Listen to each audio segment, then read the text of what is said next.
Hello mga kabayan, magandang araw sa inyong lahat. Kamusta na? Kamusta na? Dito ngayon sa may Newcastle. Kasi nakaschedule ako ng PT exam ngayon. Ang schedule na oras ko is alas 2 pa ng tanghali pero bumiyahe ko na maaga. Umalis yata ako ng Tari mga 10:15. At ang oras pa lang ngayon ay 12:25. So, haba pa yung oras ng paghihintay ko. At may ginawa lang mga kabayan meron ng testing center dito sa Newcastle. Kasi dati sa Sydney lang daw meron. Merong dalawang testing center sa Sydney. Sa Macquarie University yata yung isa. Tapos yung isa nakalimutan ko kung ano yung pangalan ng testing center. And dito yata is last year lang yata to na-approve as testing center ng Pearson Test of English PTE. So ito rin yung first time na magte-take ako mga kabayan, so kinakabahan ako at the same time excited na rin. Excited ako na malaman kung ano yung magiging resulta. Pero kinakabahan talaga ako kasi first time, although nakapag review naman kahit pa paano, nakapag ensayo, nakapag mock test, so kahit pa paano may idea tayo kung paano yung flow ng exam. Ang medyo kinakabahan ako is sa mga magiging tanong. Hindi ko sigurado kung masasagot ko ng maayos. So hopefully lang may raos natin ng maayos mga kabayan. And hopefully lang din na wala masyadong magte-take na iba. Para hindi tayo ganun ka distracted pagdating lalo sa speaking, kasi pagkakaalam ko sabi ng mga ibang nag-take na mga Pilipino is ano daw talaga, maingay daw talaga sa testing office. And meron isang lalaki kanina or dalawa sila magkausap, yung isa ano yata, staff yata sa testing center, may hawak siyang bond paper na nakalagay na PTE. Tapos merong isang lumabas, galing din yata dito sa katabing sasakyan ko or doon sa kabila. Parang kabayan din yata. Magte-take din yata ng exam. So, yeah, kinakabahan ako mga kabayan pero kaya to. Kaya to, tiwala lang, tiwala lang. So yan mga kabayan, ng oras na ngayon ay 12:42 pala. 12:42. Dito pa ako sa sasakyan. Maya-maya na ako papasok, mga 1:05 siguro ng tanghali. So papasok doon sa mismong testing center. Kasi ayan, babasa-basa pa ako ng mga reviewer. May-memorize pa ako ng mga template. So structure na pwedeng magamit, especially dun sa essay. Dun talaga ako nag-aalangan sa essay. Tapos listening, hopefully talaga may raos natin ng maayos at walang maging aberya. Magkano nga ba binayaran ko sa PTE? Nasa 490, may get 490 or 495, ganun yung binayaran ko. And then, kung mapapansin nyo, medyo pause yung boses ko. Isang pinoproblema ko rin nga kasi namawas ako habang nagbabiyahe kasi sinasabayan ko yung music dito sa sasakyan. Tapos, yun nga, nagme-memorize ako ng mga templates at structure. So, yun, habang nasa biyahe ko, kung di ko makanta, nagsasalita ako sa biyahe, kaya yan, namaos. Hopefully lang maging maayos mamaya. Hindi ko mahirapan magsalita. Kaya maaga rin akong bumiyahe kasi nga, para makapag-relax pa pagdating dito bago mag-umpisa yung exam at kahit pa paano makapag-review pa. So yun nga mga kabayan, dito to sa Newcastle. Ang address niya ay Unit 140 40 ano yun? Gavey Street, Mayfields, Newcastle. Mayfield, Newcastle. Swerte yung mga nandito sa Newcastle. Meron na silang malapit na testing center na pwede nilang pag-takean ng PT. Dati kasi talaga Sydney lang meron. So yung mga malapit dito sa Mayfield, Newcastle, mga kabayan, meron ditong testing center ng Pearson Test of English. So mukhang wala masyadong magtitake. Hopefully lang, hindi masyadong marami para hindi ganun kaingay. Kasi, yun nga, gaya ng mga nababasa ko and napapanood ko is, sabi ng mga iba nakapag-take na, malaking factor ng distraction yung ano. Yung sabay-sabay kayo nagsasalita.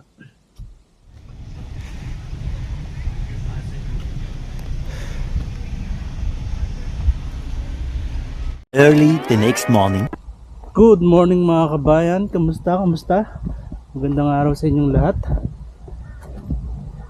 Para maglakad dito sa malapit sa workshop na pinapasukan ko. Magpapaaraw tayo kasi medyo lumalamig na yung panahon. At kung mapapansin nyo nga yan, naka jacket na ako. At maganda kasi yung panahon ngayon. Maganda yung sikat ng araw. At ang oras na nga pala ngayon mga kabayan ay 9:31 ng umaga. Mataas na yung sikat ng araw pero hindi siya ganun kasakit sa balat kasi yung simoy ng hangin is malamig. So hindi siya ganun ka init. Tamang-tama lang na pampa-warm ba sa katawan. Kasi nga medyo malamig yung sikat ng araw. And kaya kung makapansin nyo may mga uwak. Dami ayun, no? May 4 dito. Tapos yung dalawang galing doon, lumipad doon sa kabilang puno. Yan, nagsilipad na. So, isipan ko lang maglakad para kahit paano exercise. At kagabi rin kasi hindi ako nakatulog na maayos. Kasi yung sa may bandang ibaba ng likuran ko sobrang sakit. Hindi ko alam bakit kasi kahapon ng umaga mga alas 9 nagpamasahe ko ng likod sa town sa may malapit sa Coles, katabi ng Coles yung massage therapist na kung saan ako nagpamasahe. Pagdating nung gabi ang sakit nung ibabang part ko, which is hindi naman niya minasahe yung part na yun. Ewan ko kung bakit sumakit lang ng ganun. Kaya ngayon naisipan ko maglakad para kahit paano mabanat yung mga buto-buto ba, kasi wala na rin talaga masyadong exercise. So naisipan ko maglakad ngayon.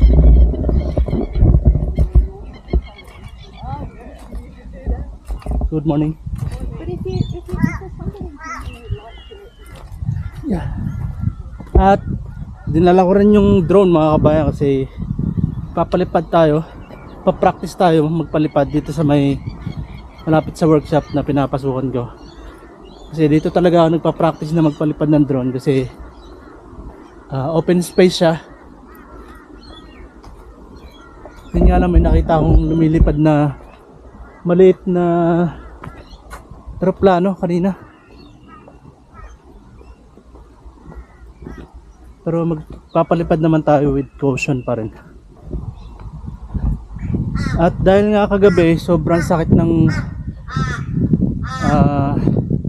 ibang parte ng likodan ko, yung matulog na maayos, di ba? So ang nangyari, nagtingin ako ng mga exercise tutorial sa online kung paano ma-release yung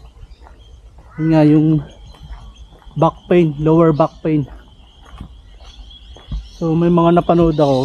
So kagabi mismo, habang nakahiga ako sa kama, ginawa ko yung mga tutorial na yun kasi ano siya, habang nakadapa o nakahiga ka sa kama, pwede mo siyang gawin yung mga exercise na pang-release nga ng lower back pain.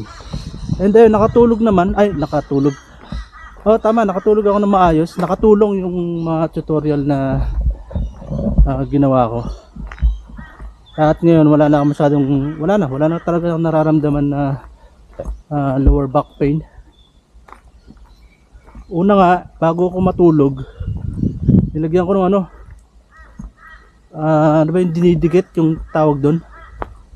Para siyang, nakalimutan ko tawag doon. Yung dinidikit siya pang pa-release ng pain. Galing sa Pilipinas, dala ko pa siya galing na Pilipinas. Nilagyan ko ng dalawa. Kaso nung nakatulog na ako, yun nga, naramdaman ko na parang lalong sumasakit. Tapos lalong nag-iinit yung part na nilagyan ko ng yun nga, yung pandikit na pang release ng pain. So ang nangyari, sa sobrang sakit na, tinanggal ko na. Tapos sa sobrang sakit nga, ayun, nag-search na ako ng mga possible na pwedeng gawin para ma-release ko yung lower back pain. And nakatulong naman talaga. Ngayon wala na nga. And isang reason din siguro kaya sumakit siya ng husto, kahapon kasi galing ako ng Newcastle para mag-take nga ng PTE exam. And sa kasamang palad, hindi ako nakapasa. Na kita ko na rin yung result kanina umaga, mga bandang alas 6 yata. Pag gising ko, chinek ko yung result, and yun, pumagsak ako sa isang section, which is yung section kung saan talaga ako nag-struggle, sa writing section. Although yung 3 section, speaking, reading, listening, pumasa naman. Yung listening ko pasang-awa din. Sakto lang dun sa required score na kailangan. And yun talaga yung mga section na nag-struggle ako, writing and listening. So yun, better luck next time. Magre-retake ulit ako pero hindi ko pa sigurado kung kailan. Kasi medyo malaki din yung or mahal din yung presyo. 495, tama ba? 495 or 490. So kulang-kulang 500 siya mga kabayan. So yun nga, isang reason kung bakit siguro sumakit yung lower back is yung pagbiyahe ko kahapon, kasi 2 hours yung biyahe papunta doon sa testing assessment sa Newcastle. 2 hours yung papunta, tapos pagdating doon naghintay pa ako ng mga 1 oras bago yung scheduled na oras ko. So nakaupo lang ako dun sa sasakyan, tapos nang bago mag-umpisa yung exam, pasok dun sa may testing area, nakaupo pa rin. Tapos nung nag-start na nung exam, which is 2 hours mahigit, nakaupo ka lang. Tapos pagkatapos ng exam, another 2 hours na naman na biyahe. Mahigit 2 hours kasi na-traffic pa ako kasi may banggaan doon sa may pagkalagpas ko ng Heather Brae. Hindi pa ako nakakalayo doon sa Newcastle, nagkaroon ng banggaan, so traffic. So instead na 2 hours yung biyahe, naging 2 hours and 25 minutes yata, parang ganun. So, yun siguro yung reason bakit sumakit ng husto yung lower back. Sa sobrang tagal na nakaupo. Sakit talaga kagabi. So, buti na lang nawala ngayon. Nakatulong yung mga tutorial, exercise tutorial na pinanood ko sa online kagabi. So, yan. Nandito na tayo sa may area. Saan tayo magpa-practice na magpalipad ng drone. Hindi yan, kung mapapansin nyo, napakaganda ng panahon. And ngayon, nararamdaman ko na yung init talaga sa katawan kasi medyo nagpapaus yung sa likod ko. Kasi nga naka jacket tayo. Yung mga nakasalubong ko naglalakad, naka ano lang, naka short, naka normal na t-shirt lang. Ako naka jacket, naka panjama.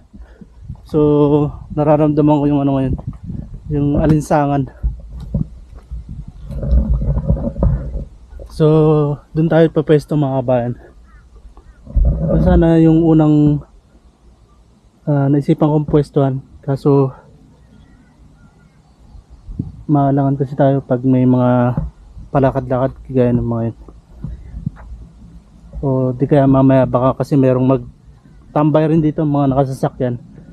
So doon tayo pupwesto para hindi tayo maalangan. Hopefully lang di maputik masyado tong dadaanan natin.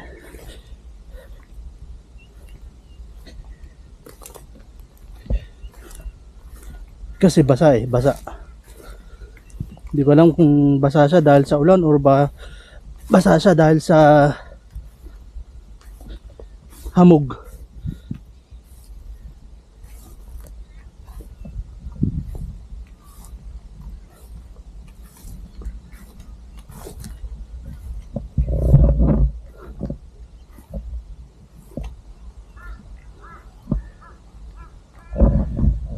So dito tayo po pwesto mga kabayan para magpalipad ng drone.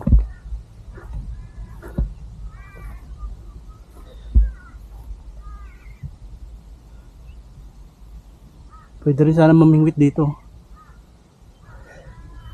Kaso tinry na namin mamingwit dito eh. Ito sa kabilang part itong puno na to. Yung mataas na puno na yan. Kaso wala rin kami nahuli. Wala kami nahuli dati nung kasama ko dati sa bahay.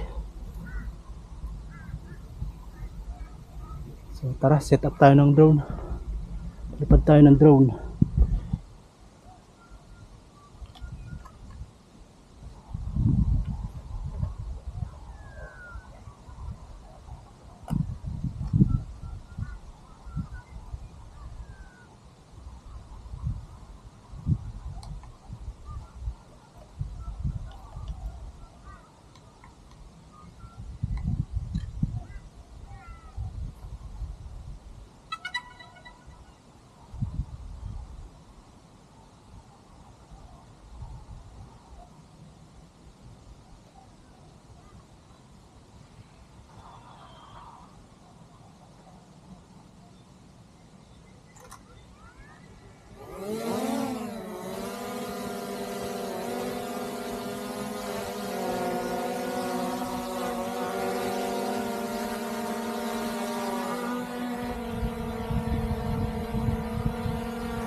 So yan mga kabayan, tapos na tayo magpalipad ng drone. Bali, dalawang battery lang yung ginamit ko. Yung pangatlo, hindi ko na ginamit. Okay na yun, nakapag-practice na kahit paano. Tsaka yung remote kasi ang ano, medyo mababa na yung percentage ng battery, yung monitor or yung remote control. So huminto na ako. At least kahit paano nakapag-practice. May ibon dun, oh. Ang haba ng leg. Naghahunting ng pagkain. Hindi ko alam kung anong tawag sa ibon na yan. Ang haba ng leg. Tapos mahaba din yung ano, mahaba din yung mga paa niya, mga binti pala. So babalik na tayo ng apartment mga kabayan. Yeah. Ganda ng sikat ng araw. Pero hindi siya ganun kasakit sa balat. Kasi nga medyo mahangin.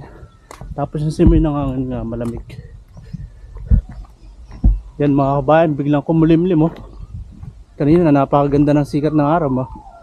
Ngayon kumulimlim. Mauulan yata. Madalas dito yan eh.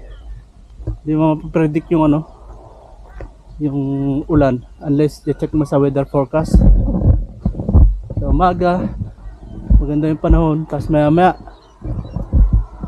biglang kukulimlim, uulan. Tapos mamaya na namang tanghali, okay na naman yung weather, maaraw na naman mamaya. Bago-bago yung ano, sitwasyon ng weather. So yan mga kabayan, nakarating na tayo ng apartment at magluluto tayo ng pang-ulam natin ngayon. Tanghalian, almusal magkasama na kasi yung kinain ko lang kaninang umaga yung hopya, tapos nagkape lang ako. So ngayon ang plano ko lutuin is tuyo tsaka itlog. Tapos gagawa na ako ng sausawan na kamatis na may, ay hindi, may itlog na maalat pa pala ako rito. So yun na lang yung kakainin natin sa tanghalian. Meron pa namang kanin. Sakto na yung kanin na tira kahapon. Oh, I hope I don't lose you. Please stay. I want you, I need you. God. Don't take this beautiful thing that I've got. So bali, ito pala yung nabili nating tuyo dun sa Filipino store na malapit dito sa area ko. Yan. So magluluto lang tayo ng mga 4 na piraso. Tapos yung kaning lamig, sasangag natin mga kabayan. So yun na yung pagkain ko ngayon. Natin, nagano pala ako. Sariling gupit pala. Sinemical buko na ulit yung buko mga kabayan.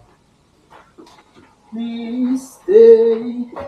So ayun nga mga kabayan, di tayo pinalad na makapasa sa unang take natin ng PTE. So magre-retake tayo. So hopefully may pasa natin sa susunod na take. Kasi ang bumagsak lang naman tayo ngayon ay yung writing section. Pero yung listening kasi kailangan din i-improve kasi sakto lang siya dun sa required na score, which is 70, hindi, 47 pala. 70. 47 yung listening, yung required sa listening, at 47 lang din yung na gain natin na score. So kahit paano meron na tayong experience sa pag-take ng exam. So kahit paano alam na natin kung paano yung flow ng mismong exam.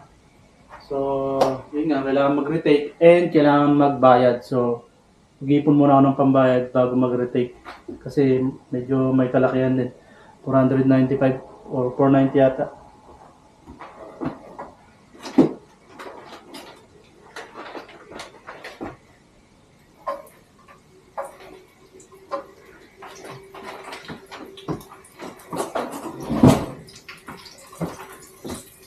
Everything that I got, please stay.